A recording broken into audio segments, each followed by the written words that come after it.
یکی از اشتباهات بزرگ دخترها و پسرها در شروع آشنایی اینه که وقتی طرف جواب پیام‌هاشون رو نمیده، فوراً میرن تو فاز فکر و خیال. نکنه حرف بدی زدم.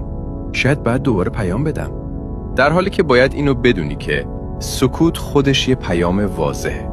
وقتی دیر جوابتو میده، معمولاً فقط یه معنی داره. علاقش اونقدری شدید نیست که با وجود شلوغی براش اولویت باشی. این یه قانونه. آدما برای کسی که واقعاً میخوان وقت میذارن.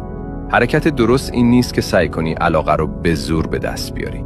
حرکت درست اینه که فقط یه پیام آروم و محترمانه بفرستی. مثلا بگی به نظر میاد سرت شلوغه، بعداً با هم صحبت میکنیم. این حرف 3 تا پیام رو میرسونه. من عجله ندارم، به حریم خصوصیت احترام میذارم و از همه مهمتر به خودم احترام میذارم. اگر علاقه داشته باشه، خودش دوباره گفتگو رو ادامه میده.